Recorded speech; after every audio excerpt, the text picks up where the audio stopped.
شوف هذا الأمريكي أخ لنا في دين الله جل وعلا، رجل أستاذ، رجل ما له شغل في هذا في ديننا.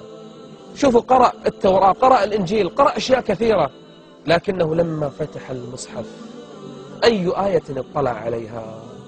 اليوم أكملت لكم دينكم وأتممت عليكم نعمتي، يا للمفاجأة، ورضيت لكم الإسلام دينا، فوقر الإسلام في قلبه. أي آية قدر الرب أن يقرأها؟ ورضيت لكم الإسلام دينا. خلينا نشوف أخونا الأمريكي وقصة دخوله في دين الله جل وعلا.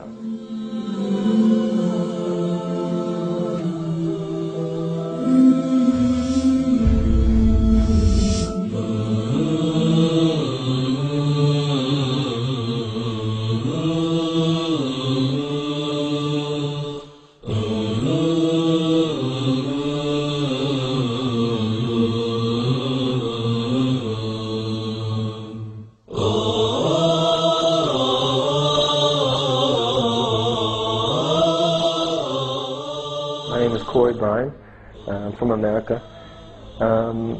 How I became Muslim, it's a little different, it's unique. When I was towards the end of my first year of college, there were a number of things that happened to me, a number of bad things, and they happened all at once. The doctor was telling me I might have health problems. There was a family member, my grandmother, she was also sick. But the two main things, personally, that made me, that really stressed me out and made me sort of paranoid was something I was robbed. Like, I woke up one morning and all of my savings had been gone.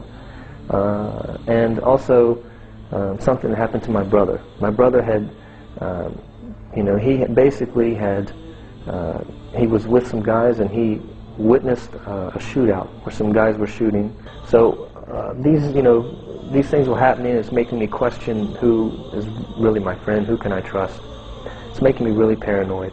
I would try various books. I would, think, I would say this and then, God can speak to you through anything. And I had been brought up a Christian. So I went to the Bible and I said, okay, God, please guide me and talk to me. And I opened it up and began to read at random. And what I read was more like history. It's more like a history book, it didn't really touch me. I did that again later when I found an old copy of the Quran. And I would open up and, just read at random. And the first thing I read was, this day I have shown favor upon you, perfected your path, and chose Islam as your religion. اليوم أكملت لكم دينكم وأتممت عليكم نعمتي ورضيت لكم الإسلام دينا. But for 6 months I really don't remember feeling pleasure. And then all of a sudden it was like a relief, like I could go, I could breathe out and say thank you. Because this is what I've been asking for. I've been saying, God, please help me and guide me. And there it was. Right there. I read the Quran from beginning to end over about 3 months, and slowly I just, got better, got my senses back.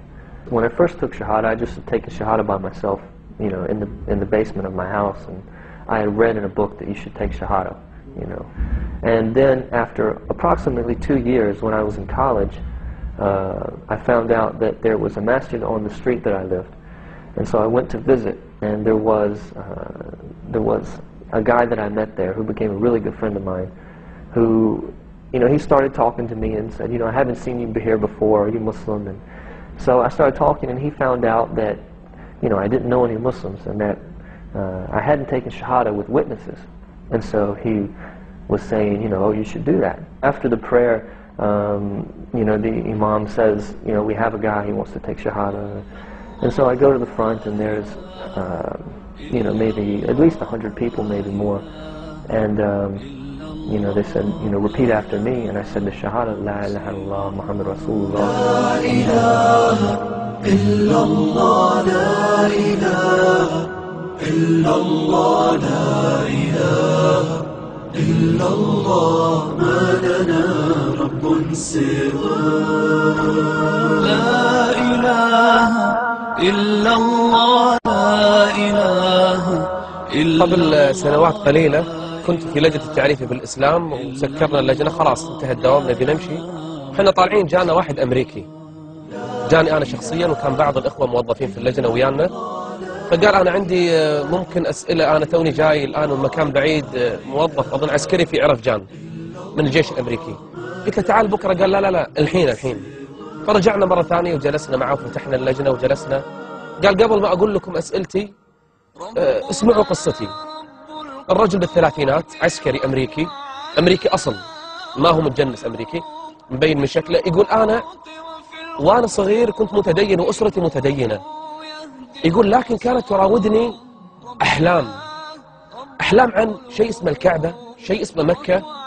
يقول انا عمري ما سمعت لا بمكة. سألت عندك اصدقاء مسلمين؟ قال ابدا. تشوف برنامج عن المسلمين في التلفزيون؟ قال ابدا، احنا عائلة مسيحية متعصبة.